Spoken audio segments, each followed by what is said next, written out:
Look, you look at the great heroes of the 20th century, you know, Maggie Thatcher, Winston Churchill, Ronald Reagan. They stood on their principles, they didn't back down, they took on their enemies.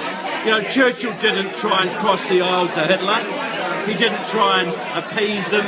He stood against evil and the people backed him because they could recognise principle and recognise truth when they saw it. And that's what too many American politicians are too cowardly. There is evil out there and you've got to name it. And when you name it, people will stand behind you. That is not a hard message. Do you think the right's message can appeal to the new immigrants that are coming? Look, those people came here for prosperity. They came here for freedom. And they vote Democrat, you know. So if they have a leader in front of them who says, look, you're welcome in this country, but you've got to adopt American values, and we're going to restore this republic, restore liberty, and we're going to get rid of the socialism, they will stand up and back it. You know, they know that free handouts aren't what their kids want, what their kids need. Is it possible to beat Santa Claus at the polls? Well, you're running out of presents, aren't you? You know, so really you've got to make a virtue of a necessity.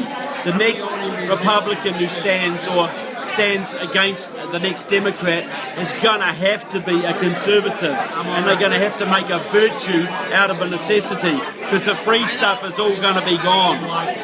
You know, so they're getting used to the idea right now they're going to have to stand on real conservative principles and make a virtue of that necessity. You just heard Greg Gutfeld speak here.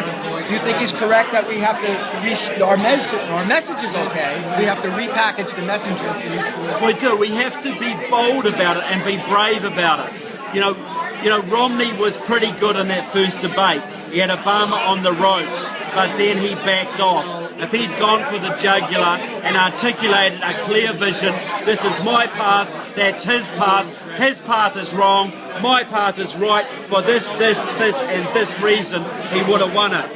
Do you think that Greg was speaking more to a shallow point, that maybe our messenger has to have a certain look, a certain type? Can Romney do that? Is he appealing to...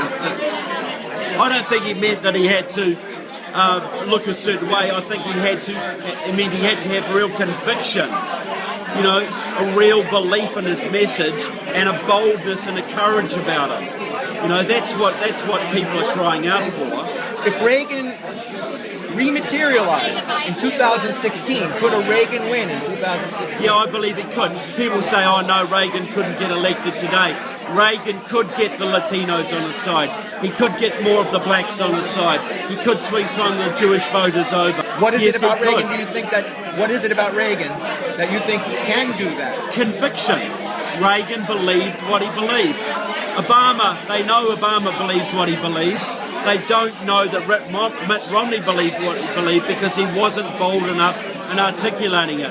You know, Paul Ryan, you know, he believes in Ayn Rand and believes in things like that, but he wouldn't say it because that's not popular, you know. But Reagan believed what he believed, Maggie Thatcher believed what she believed, and they damn well knew that Winston Churchill believed what he believed. Nobody was in any doubt about it, and people respect that. They respect even Democrats who stand up and believe what they believe, like Dennis Kucinich and Bernie Sanders. Their beliefs are lunatic, but people respect the fact that they believe them. Yeah, well, it could be, but I'm thinking people like Ted Cruz. Ted Cruz is a guy who does believe what he believes. He is hardcore. I think someone like Ted Cruz could be the man. Not getting too specific, I know your position on Rubio. You're not a big Rubio fan. Is there anything about Rubio that we need to know going into 2016 that you think is very important? Well, look, I know journalists in Florida, and there's a lot of things about Rubio that are not kosher. Basically, he's not a true conservative for a start. He's a good speaker, whatever. But look into his background, look at what he's done, look at certain people around him who've got certain sweetheart deals.